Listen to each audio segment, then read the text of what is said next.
Everyone, আসসালামু আলাইকুম। আশা করছি সবাই অনেক অনেক ভালো আছেন। তো আজকে মজার আরও একটা রেসিপি নিয়ে আপনাদের সামনে হাজির হয়েছি। আজকে শেয়ার করছি মোচড়া ভাজি। আশা করছি আজকের এই রেসিপিটি আপনাদের কাছে সহজ এবং সুন্দর লাগবে।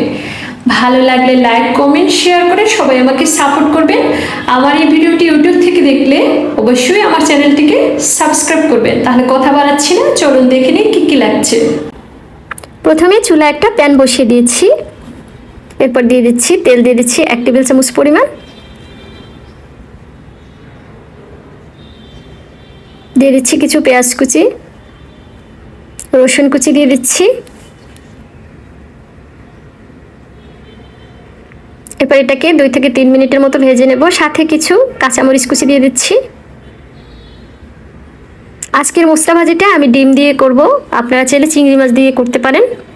তো চিংড়ি মাছ দিয়ে সবসময় খাওয়া হয়, তো আজকে ভাবলাম একটা ডিম দিয়ে করি। তো একটা ডিম দিয়ে দিলাম। এরপর ডিমটা সহ মশলাটা আরও কিছুক্ষণ কষিয়ে নিচ্ছি।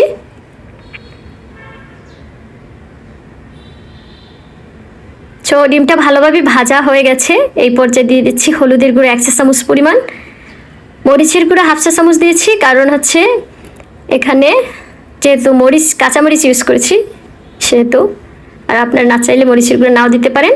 লবণ দিয়ে দিচ্ছি টেস্ট অনুযায়ী। এখানে ধনিয়া গুঁড়ো দিতে পারেন, ধনিয়া পাতা ইউজ করতে পারেন। তো আমি খুবই সিম্পলভাবে এগুলো দিয়ে রান্নাটা শেষ করব, তো খুব বেশি মশলা এখানে ইউজ করিনি, জাস্ট হলুদের গুঁড়ো আর মরিচের গুঁড়ো দিয়েই রান্নাটা করছি। তারপর মশলাগুলো আগেই কিন্তু কেটে ভালোভাবে ধুয়ে রেখেছিলাম।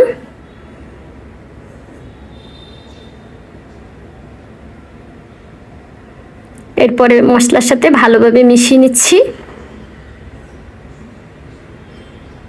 এটা কিছুক্ষণ ধরে কষিয়ে নিতে হবে, আর এখানে কিন্তু আর পানি ইউজ করা যাবে না এবং সেদ্ধ করে নিতে হবে এভাবে। তো ঢাকনা দিয়ে ঢেকে দিলে 2 থেকে 3 মিনিট পর দেখবেন অনেকটা পানি বের হয়েছে। এই পানিটা দিয়ে 10 থেকে 12 মিনিট আর কি মিডিয়াম আঁচে জাল করলে কিন্তু রান্নাটা হয়ে যাবে।